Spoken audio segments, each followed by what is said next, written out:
बीड येथील शिवानंद तिरवीर याचा विवाह 12 वर्षांपूर्वी रेश्मा बरोबर झाला। त्यांचा संसार सुखासमाधाने चालू होता। त्यांना एक मुलगी व एक मुलगा झाला।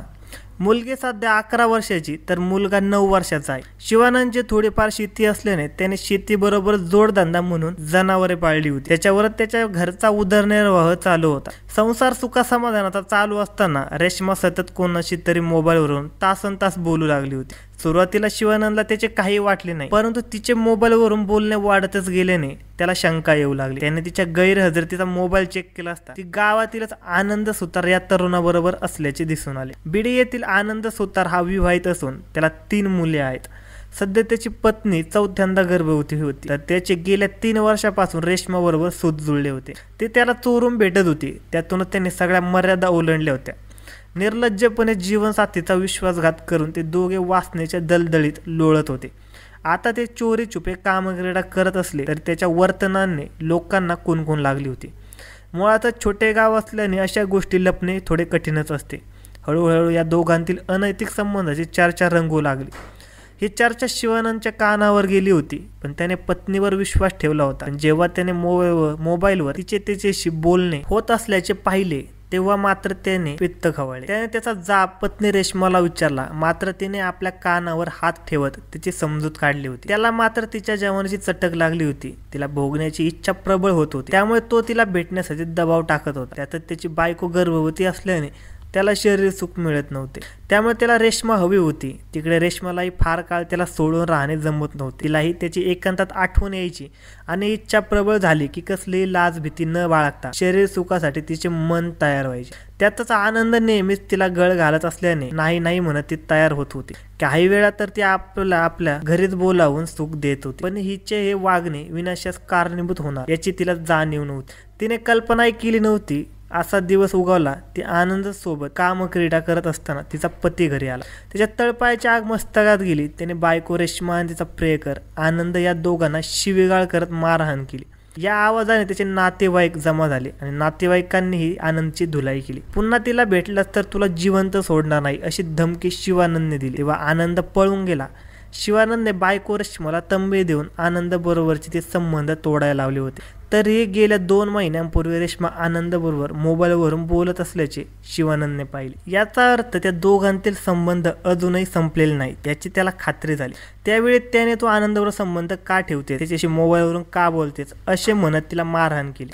मंगळवार दिनांक 5 ऑगस्ट 2025 रोजी रेश्माला भेटण्यासाठी आनंद तिच्या घराच्या परिसरात आला। ते दोघे एका कोपऱ्यात गुलगुलू बोलत असताना शिवानंद घरी परतला। ते बघून तो त्याच्या अंगावर धावून गेला। त्याला पाहताच आनंद तेथून पसार झाला। काही केल्या रेश्मा ही आनंद बरोबरचे संबंध तोडायला तयार नाही हे लक्षात आल्यानंतर शिवानंदने ही घटना आपले काका आणि इतर नातेवाईकांना सांगितली। त्यानंतर दिनांक 10 ऑगस्ट रोजी शिवानंदने नंदगड पोलीस स्टेशन गाठून आनंद सुतार हा आपल्या पत्नीला फूस लावत आहे अशी तक्रार दिली। त्यावेळी नंदगड पोलिसांनी आनंद सुतार आणि शिवानंद याची पत्नी रेश्मा तिरवीर यांना पोलीस स्टेशनला बोलावून दोघांनाही सक्त ताकीद देत पंचासमोर समज दिली। आपल्या संबंधाची तक्रार शिवानंदने नंदगड पोलिसात केल्याचे आनंद सुतारला आता रेश्माला भेटण्याची अवघड झाली होती। त्याला तिच्याशिवाय करमत नसल्याने आणि तिच्या बरोबरचे संबंध तोडायचे नसल्याने तो बैचेन झाला होता। त्यातच रेश्माने मी तुझ्याशी संबंध ठेवू इच्छित नाही असे त्याला सांगून टाकले। ती त्याला भेटण्याची टाळू लागली होती, पण आनंद मात्र तिला सोडायला तयार नव्हता। त्यातून आनंद आणि तिच्यात भांडणे होऊ लागली होती। आता ही भांडणे विकोपाला गेली होती।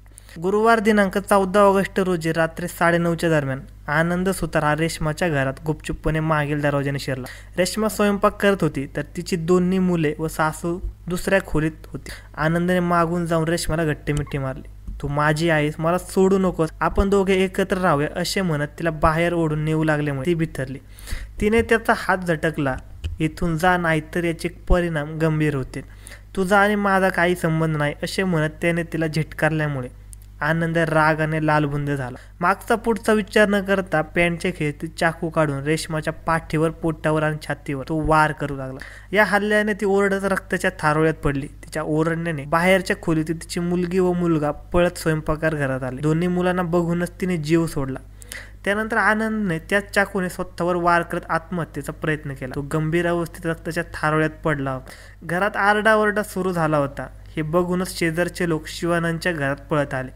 घरातील दृश्य पाहून अनेकांचे हातपाय गळाले होते. रक्ताच्या थारोळ्यात रेश्मा पडलेली होती. तिच्या जागीच मृत्यू झाला होता. घरासमोर बघण्याची गर्दी जास्त झाली होती. रात्री शिवानंद हा डेअरीला दूध घालून घराकडे आला असता त्याला घरासमोर लोकांची गर्दी आणि आरडाओरडा होत असल्याचे दिसले. त्याने स्वयंपाकघर घरात जाऊन पाहिले तर रक्ताच्या थारोळ्यात रेश्मा पडलेली होती. बाजूला तिचा प्रियकर गंभीर जखमी अवस्थेत पडलेला होता. कुणीतरी या घटनेची माहिती नंदगड पोलिसांना दिली. माहिती मिळताच पोलीस तातडीने घटनास्थळी दाखल झाले. त्याने गंभीर जखमी असलेल्या आनंदला उपचारासाठी खानापूर येथील सरकारी दवाखान्यात दाखल केले. तेथे उपचार सुरू असताना रात्री उशिरा 1 वाजण्याच्या दरम्यान त्याचा मृत्यू झाला. घटनास्थळी बैलगोल विभागाचे DSP स्टेशनचे पोलीस निरीक्षक या पाटील यांनी भेट देऊन घटनेची माहिती घेतली. त्यांनी नंदगड पोलिसांना तपासाच्या योग्य त्या सूचना दिल्या. ही घटना कोणत्या कारणातून घडली आहे याची माहिती समजल्याने पोलिसांनी पंचनामा करून रेश्माचा मृतदेह विच्छेदनासाठी खानापूर येथील सरकारी रुग्णालयात पाठवला. धन्यवाद मित्रांनो. अशाच नवनवीन मराठी क्राईम स्टोरीज ऐकण्यासाठी आजच आपला YouTube चॅनल क्राईम कट्टा याला नक्की सबस्क्राईब करा. धन्यवाद.